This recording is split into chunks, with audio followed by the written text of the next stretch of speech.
ஒரு கஞ்சன் ஆற்றுல விழுந்துட்டான். வெள்ளத்தில் தத்தளிச்சுக்கிட்டு இருக்கிறான்.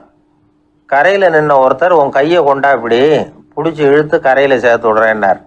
எதையும் கொடுத்து பழக்கம் இல்லாத அவன் கையையும் கொடுக்க மாட்டேன்னுட்டான். இவர் பார்த்தார், உன் கையை கொடுன்னு சொல்கிறதுக்கு பதிலாக நான் என் கையை கொடுக்குறேன் பிடிச்சிக்கோ அப்படின்னார். அவன் கப்புன்னு பிடிச்சிக்கிட்டான், இழுத்து கரையில் போட்டார்.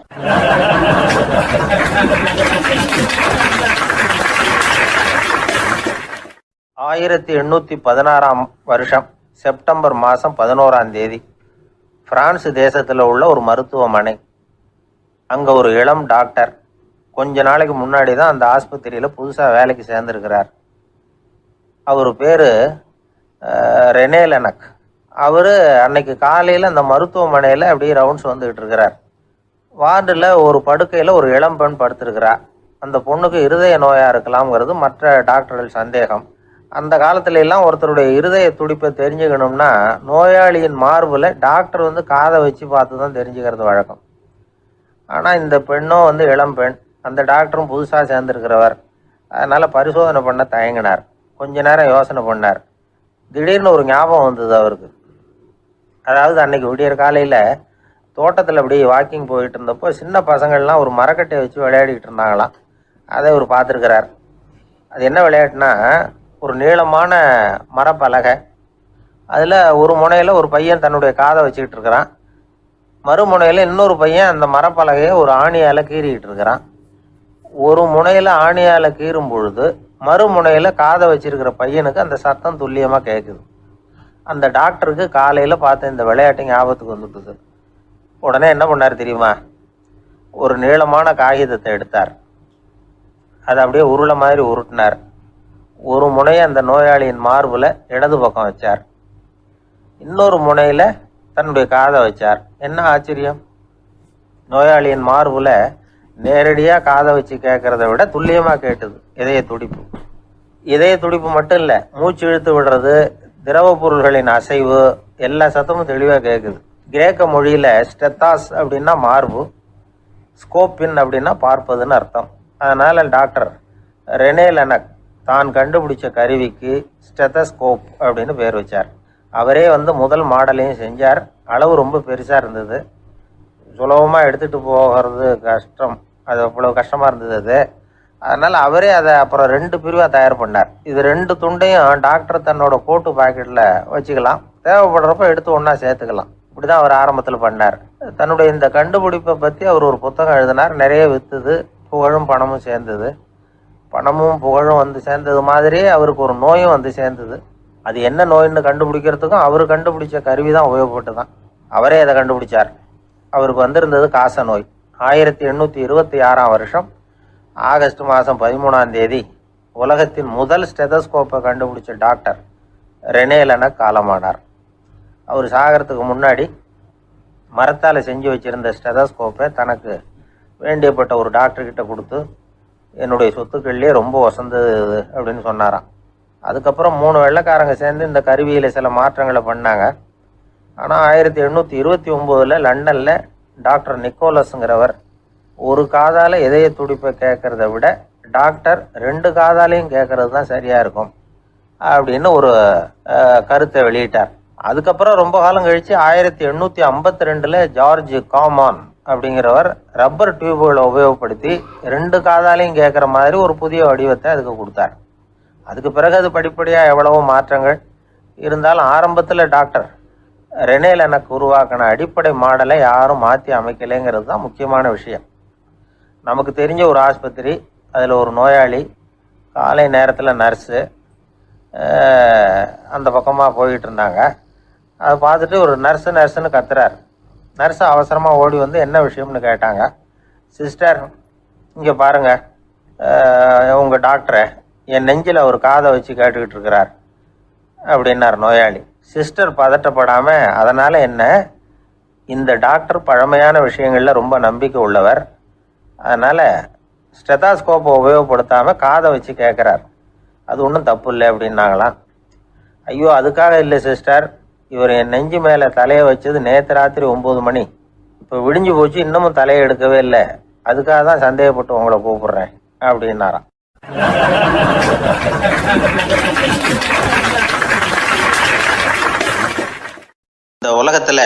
எத்தனை வகையான மனிதர்கள் இருக்கிறாங்க, ஒவ்வொரு மனிதனுமே ஒவ்வொரு வகை அப்படிங்கிறாங்க விஞ்ஞானிகள்.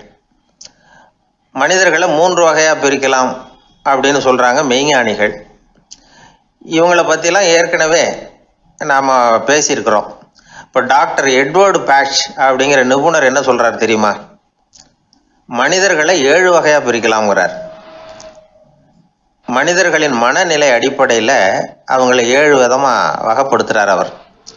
சரி, அது என்ன 7 வகை? முதல் வகை என்னன்னா பயந்த குணம் உள்ளவங்க. சார் ரொம்ப பயந்த சுபாவம், வீட்டில் கூட வாயே திறக்க மாட்டார், சாப்பிட போகிறப்ப மட்டும்தான் கொஞ்சம் வாயை திறப்பார், அப்புறம் மூடிக்குவார் அப்படின்னு சில பேரை பற்றி நாம் பேசிக்கிறது உண்டு. இவங்கெல்லாம் இந்த வகை, அதாவது பயந்த குணம் உள்ளவர்கள் அப்படிங்கிற முதல் வகை. சரி, 2வது வகை என்னன்னா சஞ்சலப்படுகிறவர்கள், எதுக்கு எடுத்தாலும் கலக்கம், குழப்பம், இப்படியே காலம் தள்ளிட்டு இருப்பாங்க. பல பேர் பார்த்துருப்பீங்க. அவங்கெல்லாம் இந்த வகை. 3வது வகை என்னன்னா யதார்த்த உலகை மறந்து கற்பனை உலகத்திலேயே மிதக்கிறவங்க. இளைஞர்கள், கவிஞர்கள், இப்படி பல பேர் இருக்கிறாங்க. எப்போ பார்த்தாலும் கற்பனை உலகத்திலேயே மிதந்துக்கிட்டு இருப்பாங்க. கிட்டத்தில் போய் என்னங்க ஒரு மாதிரியாக இருக்கிறீங்க அப்படின்னு கேட்டு பாருங்க, அவங்களெல்லாம் ஏதோ ஒரு அற்ப புழுவை பார்க்குறது மாதிரி அவங்கள பார்ப்பாங்க. அதுவும் அந்த வானத்து நிலாவை பாருங்கள், அது என்னை வா வான்னு கூப்பிடுது, எனக்கு சீக்கிரத்தில் ஒரு நாள் சிறகுகள் முளைக்கும், சிறகடித்து வானத்தில் பறந்து போவேன், அந்த செல்ல நிலாவை கொஞ்சிவிட்டு வருவேன், இப்படிலாம் பேசிகிட்டு இருப்பாங்க. கொஞ்சிறது அப்புறம் இருக்கட்டும், இப்போ கஞ்சிக்கு வழியே பாருப்பா அப்படின்னா அதை காதில் வாங்க மாட்டாங்க. நாம் ஏதோ இந்த உலகத்தை அனுபவிக்க தெரியாதவர்கள் மாதிரி நம்மளை அவங்க கவனிப்பாங்க. இப்படி ஒரு ரகம். 4வது வகை மனிதர்கள் எப்படின்னா, இவங்க தனிமை உணர்வு மிக்கவர்கள். இவங்க மற்றவங்களோட இயல்பாக நெருங்கி பழகிறதில்ல, தான் உண்டு தன்னுடைய வேலை உண்டுன்னு இருந்துட்டு போகிறவங்க. அடுத்த வீட்டில் இருக்கிறவர் யார் அப்படின்னு கேட்டால் கூட அடுத்த வீடுன்னு ஒன்று இருக்கா அப்படிங்கிறது மாதிரி நம்ம முகத்தை பார்ப்பாங்க. அவங்ககிட்ட மேற்கொண்டு நாம் என்னத்தை பேச முடியும்? இப்படி ஒரு வகை. 5வது வகை மனிதர்கள் எப்படின்னா, இவங்க மற்றவங்க செல்வாக்குக்கு உட்பட மறுப்பவர்கள். அடுத்தவங்களோட செல்வாக்குக்கு இவங்க ஆட்படுறதில்ல. நான் யார் தெரியுமான்னு கேட்டால் அதை தெரிஞ்சுட்டு எனக்கு என்ன ஆக போகுதும்பாங்க. இவங்கெல்லாம் அந்த ரகம். 6வது வகை மனிதர்கள் எப்பவும் எதுலேயும் பற்றில்லாமல் இருக்கிறவங்க. இது ஒரு துறவு மனப்பான்மை. இயல்பாகவே சில பேர் இப்படி உண்டு, அவங்களுக்கு எதுலேயும் ஒரு ஈடுபாடு இருக்காது. அப்படிப்பட்டவங்கெல்லாம் 6வது வகை.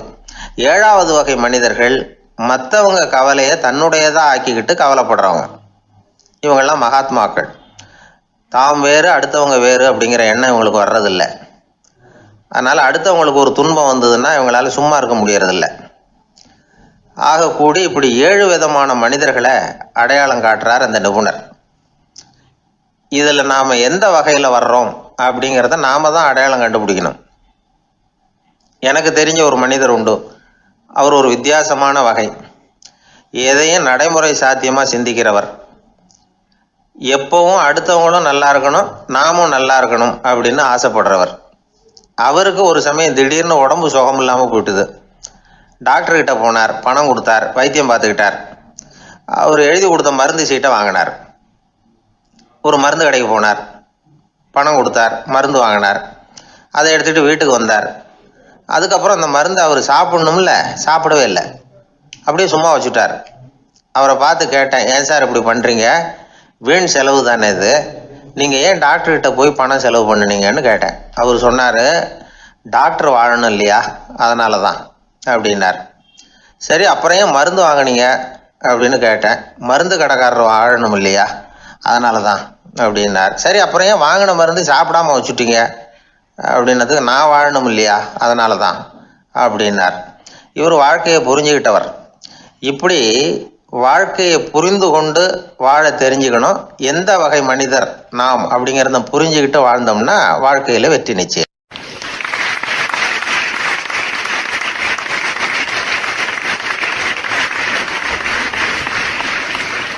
எதிர்காலத்தை நினைச்சா எனக்கு ரொம்ப பயமா இருக்கு சார் அப்படின்னு சொல்றவங்க நிறைய பேர் இருக்கிறாங்க. அதாவது பயப்படாத மனிதர்கள்னு யாருமே கிடையாது. ஒவ்வொருத்தருக்கும் ஒவ்வொரு விதமான பயம் இருந்தாலும் ஒட்டுமொத்தமா பார்க்குறப்போ மனிதனுக்கு 6 விதமான பய உணர்வுகள் வரலாம் அப்படின்னு பெரியவங்க சொல்றாங்க. எல்லா விதமான பயமும் இந்த 6 வகைக்குள்ள அடக்கம். அந்த 6 வகை பயமும் 6 எதிரிகள் மாதிரியாம். 6 எதிரிகளையும் புரிஞ்சுக்கிட்டோம்னா போதும், வாழ்க்கையில சுலபமா வெற்றி அடைய முடியும். சரி, அந்த 6 வகை பயம் என்னென்ன அப்படின்னு பார்ப்போம். முதல்ல வறுமை பற்றிய பயம், 2வது பழிச்சொல் பற்றிய பயம், 3வது உடல் நலம் பாதிப்பு பற்றிய பயம், 4வது என்னன்னா காதல் தோல்வி, 5வது முதுமை, 6வது மரணம். அதாவது பயப்படுறதுங்கிறது ஒரு மனநிலை தான். இந்த மனநிலையை கட்டுப்படுத்த முடியும், திசை திருப்ப முடியும். சரி, இந்த பயங்களின் அறிகுறிகள் எப்படி இருக்கும்? வறுமை பற்றிய பயம் அப்படின்னு முதல்ல சொன்னோம் இல்லையா, அந்த பயத்தின் அறிகுறிகளை தெரிஞ்சுக்குவோம். எதுலேயும் அக்கறை இல்லாமல் இருக்கிறது, ஒரு குறிக்கோள் இல்லாமல் இருக்கிறது, வறுமையை சகிச்சுக்கிறது, வாழ்க்கையில் கிடைக்கிறது எதுவாக இருந்தாலும் ஆட்சேபனை இல்லாமல் ஏற்றுக்கிறது, மனசாலும் உடம்பாலும் சோர்ந்து போயிருக்கிறது, ஆர்வம், முனைப்பு, கற்பனை திறன் எதுவுமே இல்லாமல் இருக்கிறது. இதெல்லாம் தான் அந்த வறுமை பற்றிய பயத்தின் அறிகுறிகள். அந்த அடுத்தது ஒன்று பார்த்தோமே, பழிச்சொல் பற்றிய பயம். அதாவது அடுத்தவங்க நம்மளை குறை சொல்லி விடுவாங்களோ அப்படிங்கிற பயம். இதுக்கு அறிகுறி என்ன தெரியுமா? புதியவர்களை சந்திக்கிறதுக்கு பயப்படுறது, முடிவு எடுக்க முடியாமல் குழம்புறது, பிரச்சனைகளை தவிர்க்க விரும்புறது, தாழ்வு மனப்பான்மை, வரவுக்கு மீறி செலவு செஞ்சு இமேஜை உயர்த்திக்கிறது, குறிக்கோள் இல்லாத வாழ்க்கை. இதெல்லாம் தான் அதுக்கு அறிகுறிகள். 3வது பயம் உடல் நலம் பாதிப்பு பற்றிய பயம், அதாவது நோய் பற்றிய பயம். ஒரு உண்மை என்ன தெரியுமா? டாக்டரை சந்திக்கிற மனிதர்களில் 75% பேர் தங்களுக்கு நோய் வந்துட்டுதுங்கிற கற்பனையில் இருக்கிறவங்களாம். நிஜமாவே நோய் கிடையாதான் அவங்களுக்கு. இந்த பயத்தின் அறிகுறிகள் என்னென்னா, வியாதிக்கான அறிகுறிகள் தன்னிடம் இருக்கிறதாக நினச்சிக்கிறது, எந்த நேரமும் வியாதியை பற்றியே பேசி பேசி மனசை அங்கேயே வச்சிருக்கிறது, நோய் சம்பந்தமான செய்திகளை படித்து நமக்கு இப்படி ஆயிடுமோ அப்படின்னு வேதனைப்படுறது. இதெல்லாம் தான் அதுக்கு அறிகுறிகள். 4வது பயம் காதல் தோல்வி. இது ரொம்ப வேதனை, உடம்பையும் மனசையும் சீரழிச்சு விடும். ஆண்களை விட பெண்கள் தான் இந்த பய உணர்வில் அதிகமாக பாதிக்கப்படுறாங்க. 5வது முதுமை பற்றிய பயம். 6வது மரண பயம், வயசான காலத்தில் எப்படி சமாளிக்கிறது அப்படிங்கிற பயம். ஆக இதையெல்லாம் நாம் புரிஞ்சிக்க வேண்டியது ரொம்ப அவசியம். இந்த 6 வகை பயங்களை சரியாக புரிஞ்சுக்கிட்டு நாம் நடந்துக்கணும். வாழ்க்கையின் முன்னேற்றத்துக்கு இந்த பயங்கள் முட்டுக்கட்டே ஆகிடக்கூடாது. உழைச்சி பணம் சேர்க்கணும், உற்சாகமாக மனசை வச்சுக்கணும். மனசை கட்டுப்படுத்துகிற மார்க்கம் தெரிஞ்சுக்கிட்டா போதும், எல்லாம் சரியாக வந்துடும். நம்ம ஆள் ஒருத்தன் சொன்னான், சார் எனக்கு வறுமை பற்றிய பயம்தான் இருந்தது, ஒரே ராத்திரியில் 30,000 ரூபா தயார் பண்ணிவிட்டேன், இப்போ எனக்கு இன்னொரு பயம் வந்துட்டுதுன்னா. என்ன பயம்னு கேட்டாங்க. போலீஸு கண்டுபிடிச்சிருமோங்கிற பயம்னா. இது இந்த பயத்தில் அடங்காது. அதனால் அஞ்சி அஞ்சி சாவார், அஞ்சாத பொருள் இல்லை அப்படின்னு பாரதி சொன்னார் இல்லையா, அது மாதிரி பயத்தை புரிந்து கொண்டு அதற்கு தகுந்த மாதிரி நம்முடைய வாழ்க்கையை அமைத்து கொள்ள வேண்டும். அப்படி அமைத்து கொள்ளுகிறவர்களுக்கு வெற்றி நிச்சயம்.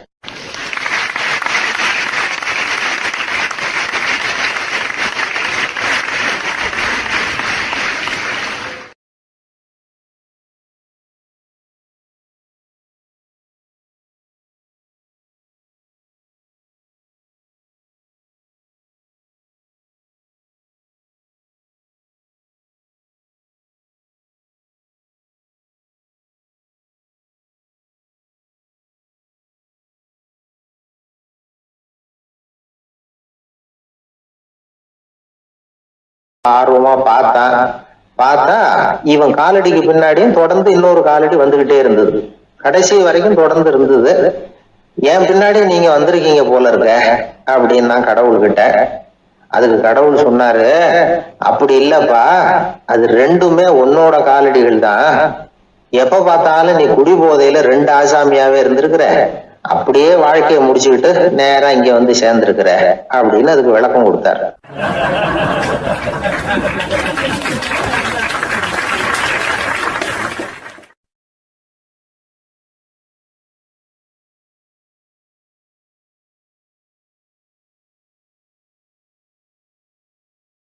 ஒரு ஊர்ல ஒரு ஆள் இருந்தான். அவனுக்கும் அவன் மனைவிக்கும் சண்டை. இவன் கோவிச்சுக்கிட்டு வீட்டை விட்டு வெளியில வந்துட்டான். நேரா தன்னுடைய நண்பன் ஒருத்தனை தேடிட்டு போனான். அந்த நண்பன் எப்படின்னா, எதுக்கும் அசர மாட்டான், எப்பவும் மகிழ்ச்சியா இருப்பான். அவங்ககிட்ட போய் இவன் யோசனை கேட்டான். அது சரி, நீ எப்படி எப்பவும் மகிழ்ச்சியா இருக்கிற, என்னால் அப்படி இருக்க முடியலையே அப்படின்னு கேட்டான். என்ன நடந்தது சொல்லுன்னா அவன். வீட்டில் எனக்கும் என் மனைவிக்கும் தகராறு, நிம்மதி இல்லை. அதுதான் இங்கே வந்தேன், உங்ககிட்ட யோசனை கேட்கலாமேன்னு அப்படின்னு விவரத்தை சொன்னான். அதை கேட்டுவிட்டு அதுக்கப்புறமா இவன் சொன்னான், இந்த பாருப்பா, இது ஒன்றும் பெரிய விஷயம் இல்லை. எனக்கு 2 மனைவிகள், 2 வீடு. ஒரு வீட்டில் சண்டை வந்துட்டுதுன்னா நேராக இன்னொரு வீட்டுக்கு வந்துடுவேன். இங்கே சண்டை வந்துட்டுதுன்னா நேராக அங்கே போயிடுவேன். 2 குடும்பம் இருக்கிறதுனால இப்படி ஒரு வசதி. இதுதான் என்னுடைய மகிழ்ச்சியின் ரகசியம் அப்படின்னு நானா. ஓ அப்படியா விஷயம், இப்போ புரிஞ்சுக்கிட்டேன், உன்னுடைய யோசனைக்கு ரொம்ப நன்றி அப்படின்னு சொல்லிவிட்டு அவன் திரும்பி வந்துட்டான். அங்கே இங்கே தேடினான். ஒரு வாரத்துக்குள்ளே இன்னொரு பொண்ணை தேடி கண்டுபிடிச்சி கல்யாணம் பண்ணிட்டான். இப்போ இவனுக்கும் 2 வீடு ஆயிட்டுது. அதுக்கப்புறம் என்னாச்சு தெரியுமா, இவன் 2வதாக கல்யாணம் பண்ணிக்கிட்டு வந்தானே, இந்த செய்தி முதல் மனைவிக்கு தெரிஞ்சு போச்சு. போனான், அது கழுத்தை பிடிச்சி வெளில தள்ளி விட்டு கதவை சாத்தி விட்டுது. இனிமேல் இந்த பக்கம் வராத, எனக்கு தெரியாமல் எப்படி நீ இன்னொரு கல்யாணம் பண்ண அப்படின்னு சொல்லி அடித்து விரட்டி விட்டுது. இவன் அதனால் என்ன பரவாயில்லன்னு 2வது மனைவி வீட்டுக்கு போனான். அங்கே பார்த்து, நீ எனக்கு கல்யாணம் பண்ணுறதுக்கு முன்னாடி ஏற்கனவே உனக்கு கல்யாணம் ஆச்சுங்கிற விஷயத்த ஏன் என்கிட்ட சொல்லலை அப்படின்னு சொல்லி அதுவும் கழுத்தை பிடிச்சி வெளில தள்ளி விட்டுது. இவன் வீதிக்கு வந்துட்டான். இங்கேயும் போக முடியல, அங்கேயும் போக முடியல. என்ன இது, அவன் சொல்லி கொடுத்த யோசனை ஒன்றும் சரியாக வரலையே அப்படின்னு யோசனை பண்ணிக்கிட்டே நடந்தான். வழியில் ஒரு பாழடைஞ்ச மண்டபம். சரி, இன்னைக்கு ராத்திரி இங்கேயே படுத்துருவோம், வேற எங்கேயும் போய் படுத்துவ முடியாது. அதான் 2 பேரும் விரட்டி விட்டாங்களே, என்ன பண்ணுறது அப்படின்னு சொல்லி அந்த மண்டபத்தில் போய் ஒரு தூணில் ஓரமாக சாஞ்சி உக்காந்தான். அப்போ எதிர்த்தாப்புல இன்னொரு தூண் ஓரமாக யாரோ அசைகிறது மாதிரி தெரிஞ்சுது, லேசான இருட்டில். யாரப்பா அது அப்படின்னு கிட்ட போய் பார்க்குறான். அப்புறம் தான் தெரியுது, அவன் யார் தெரியுமா, இவனுக்கு யோசனை சொன்னான்ல 2 கல்யாணம் பண்ணிக்கணும்னு சொல்லி, அவன் அங்கே படுத்து கிடக்குறான். டேய் நீ எப்படிடா இங்கே வந்த அப்படின்னா, 2 வீட்லேயும் சண்டை வந்துட்டுது, அதுதான் இங்கே வந்தேன், படுத்து தூங்கலாமேன்னு அப்படின்னா. 2 வீடு இருக்கிறது சௌரியம்னு என்கிட்ட சொன்னியப்பா அப்படின்னா இவன். நான் அப்படி சொன்னதுக்கு ஒரு காரணம் உண்டுன்னா அவன். என்னடா காரணம்னு கேட்டான். அது வேற ஒன்றும் இல்லை, தினமும் ராத்திரியில் இந்த மண்டபத்தில் தனியாக படுக்கிறதுக்கு எனக்கு பயமாக இருந்தது, எனக்கு ஒரு துணை தேவைப்பட்டது, அதுக்காக தான் உங்ககிட்ட அப்படி ஒரு யோசனை சொன்னேன். இப்போ நீ வந்ததுனால எனக்கு துணை கிடைச்சிட்டுது. இப்போ நம்ம 2 பேரும் துணையாக இங்கே படுத்துக்கலாம், நீ அந்த தூணில் சாஞ்சிக்கோ, நான் இந்த தூணில் சாஞ்சிக்கிறேன் அப்படின்னு சொல்லி படுத்து தூங்க ஆரம்பிச்சிட்டானோ. அதாவது நம்ம வாழ்க்கையில் முடிவுகள் எடுக்கிற விஷயத்துல இந்த ஆள் மாதிரி தான் பல பேர் நடந்துக்கிறோம் அப்படிங்கிறார். அதாவது உலக புகழ்பெற்ற மனோதத்துவ மேதை எம் ஸ்காட் பெக் அப்படிங்கிறவர். அதாவது வீட்டுக்கு தேவையான பொருள்கள் வாங்குறதுலேருந்து கல்யாணம் பண்ணுறது, வீடு கட்டுறது வரைக்கும் அடுத்தவங்க பேச்சை கேட்டு வீணா போகிறவங்க தான் அதிகம். அறிவுரை கேட்கறதுல தப்பு இல்லை, ஆனால் அதுக்கப்புறம் அதை பற்றி சரியாக சிந்திச்சு பார்க்கறதில்ல, அதுதான் தப்பு. சில பேர் அறிவுரை சொல்கிறதுலேயே ரொம்ப தெளிவாக இருப்பாங்க. ஏன் சார் 2 சம்சாரத்தோட குடும்பம் நடத்துறது ரொம்ப கஷ்டமானு கேட்டாராம் ஒருத்தர். அது எனக்கு தெரியாதுங்க அப்படின்னாராம் அவர். ஏன்னு கேட்டிருக்கார். ஏன்னா எனக்கு 3 சம்சாரம் அப்படின்னாராம் அவர்.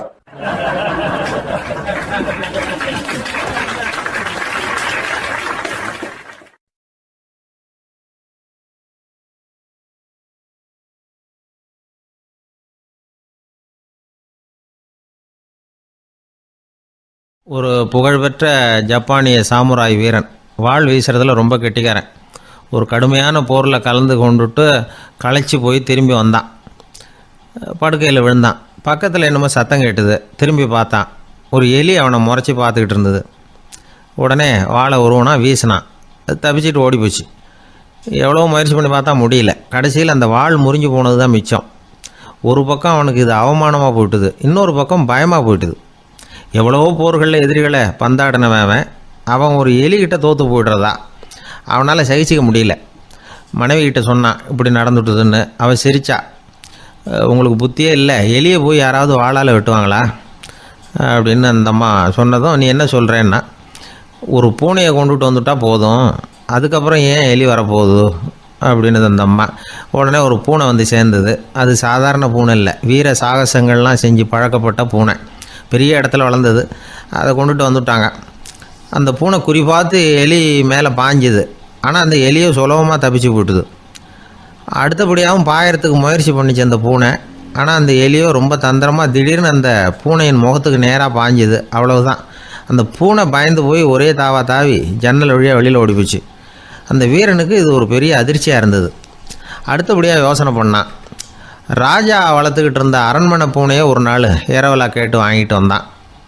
ஊர் உலகம்லாம் பேர் வாங்கின பூனை இது.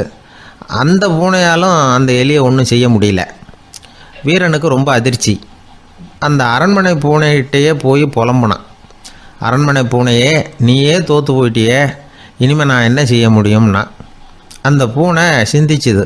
அப்புறம் சொல்லிச்சு, இந்த காரியத்துக்கு இந்த மேல்மட்ட விவகாரம்லாம் சரிப்பட்டு வராது. சாதாரண வீட்டு பூனை கிடச்சிதுன்னா அதை கொண்டுகிட்டு வந்து விட்டுப்பார் அப்படின்னுது. சாதாரண பூனையால் என்ன செஞ்சிட முடியும்னா இவன் நம்பிக்கை இல்லாமல். இப்போது அந்த அரண்மனை பூனை சொல்லிச்சு, பெரிய வீட்டு பூனையெல்லாம் நல்லா சாப்பிட்டு தூங்கி பழக்கப்பட்டிருக்கோம். அதுக்கெல்லாம் ராஜதந்திரம் தெரியும், ஆனால் எலி பிடிக்க தெரியாது. அதுக்கான வளர்ப்பும் இல்லை, பயிற்சியும் இல்லை. ஏன்னா அதுக்கெல்லாம் பசி கிடையாது. சாதாரண வீட்டு பூனை அப்படி இல்லை, பசிக்கு ஆகாரம் தேடி அலையும். எலிகளை பிடிச்சி சாப்பிட்டுட்டு தான் உயிர் வாழும். அதனால் அதுகளுக்கு எலியை பிடிக்கிற எல்லா உத்திகளும் தெரியும், எங்களுக்கு தெரியாது அப்படின்னுது. அது சரியே, அதுவும் பூனை தான், நீயும் பூனை தான், அதால் முடிகிற காரியம் ஏன் உன்னால் முடியல அப்படின்னு கேட்டான் இவன். இதுக்கு அந்த பூனை சொல்லிச்சு, இதே கேள்வியை நானும் கேட்டேன், உன்னுடைய தந்திர முறை என்னன்னு கேட்டேன். அதுக்கு பதில் சொல்லாமல் படுத்து தூங்கி போச்சு. அதை மறுபடியும் எழுப்பி கேட்டேன், அதுக்கு கோவம் வந்துட்டுது. இதில் என்ன தந்திர முறை வேண்டியிருக்கு, நான் ஒரு பூனை அவ்வளவுதான். பூனைன்னா பூனை, பூனை எலியை பிடிக்கும், நான் எலியை பிடிக்கிறேன் அவ்வளவுதான்னுது அப்படின்னு சொல்லி விவரமாக சொல்லிச்சு அந்த அரண்மனை பூனை. உடனே ஒரு சாதாரண பூனையை கொண்டுட்டு வந்துட்டாங்க. கொண்டாந்து விட்டால் அது பார்க்குறதுக்கு ரொம்ப சாதாரணமாக தெரிஞ்சுது. இந்த வீரனுக்கு நம்பிக்கை வரல. இருந்தாலும் அதை கொண்டுட்டு வந்து வீட்டுக்குள்ளே விட்டான். ஒரே நிமிஷம் அந்த எலியை கவிட்டு வெளியில் ஓடி போச்சு. மேலிடத்து பூனைகள்லாம் இதை வேடிக்கை பார்த்துக்கிட்டு வெளியில் நின்றுக்கிட்டு இருக்குது. எல்லாரும் மெதுவாக அந்த பூனையை நெருங்கி, உங்ககிட்ட அப்படி என்ன தனிப்பட்ட திறமை, அதோட ரகசியம் என்னன்னு கேட்டாங்க. அந்த சாதாரண பூனை ரொம்ப சாதாரணமாக சொல்லிச்சான், அதெல்லாம் எனக்கு தெரியாது, நான் பூனை அவ்வளவுதான், நீங்களும் பூனையா இருங்கோ அப்படின்னு சொல்லிவிட்டு அந்த பூனை தன்னுடைய வாயில் கவிய எலியோடு அங்கேருந்து நடந்து போச்சு. இந்த கதையிலேருந்து நாம் புரிஞ்சிக்க வேண்டிய தத்துவம் என்னென்னா, நீயாக இரு. இதுதான் அந்த தத்துவம். நம்ம ஒவ்வொருத்தருக்கு உள்ளேயும் ஒரு தனித்தன்மை இருக்குது. இதை அவங்கவுங்க புரிஞ்சுக்கிட்டு உண்மை இயல்பு புரிஞ்சுக்கணும். நம்முடைய இயல்பு என்னங்கிறது நமக்கு தெரியணும். அதை கண்டுபிடிக்கிறது தான் உண்மையான கலை. ஒரு பெரிய மனுஷன் வாயை அகலமாக திறந்து வச்சுட்டு தூங்கிட்டு இருந்தான். உடனே ஒரு எலி உள்ளே பூந்துட்டு தான். வீட்டு வேலையாள் டாக்டருக்கு ஃபோன் பண்ணான், எங்கள் முதலாளி வாய்க்குள்ளே ஒரு எலி பூந்துட்டுது டாக்டர் அப்படின்னா. நான் உடனே புறப்பட்டு வரேன், அதுக்கு முன்னாடி நீ ஒரு ரொட்டி துண்டை எடுத்து ஒரு வாய்க்கு முன்னாடி காட்டு, உள்ளே போன எலி வெளியில் வந்துடும்னார் டாக்டர். சரின்னு சொல்லிவிட்டான். கொஞ்ச நேரத்தில் டாக்டர் அங்கே போய் சேர்ந்தார். அப்போ வேலைக்காரன் ஒரு பெரிய மீனை அவர் வாய்க்கு நேராக இப்படியும் இப்படியும் ஆட்டிக்கிட்டு இருந்தான். நான் ரொட்டி துண்டை தானே காட்ட சொன்னேன்னார் டாக்டர். அவன் சொன்னான், எலியை வெளியில் கொண்டுட்டு வர்றதுக்கு ரொட்டி துண்டை காட்ட சொன்னீங்க டாக்டர், அதுக்கப்புறம் அந்த எலியை துரத்திக்கிட்டு ஒரு பூனை உள்ளே போயிருக்கு, அதுக்காக தான் இந்த மீனை காட்டிக்கிட்டு இருக்கேன் நானா. இது எதுக்குன்னா இப்படி வேடிக்கையாக சொல்கிறது, பூனை பூனையாக இருக்க வேண்டும், எலி எலியாக இருக்க வேண்டும், மனுஷன் மனுஷனாக இருக்க வேண்டும் அப்படிங்கிறத புரிஞ்சுக்கிறது.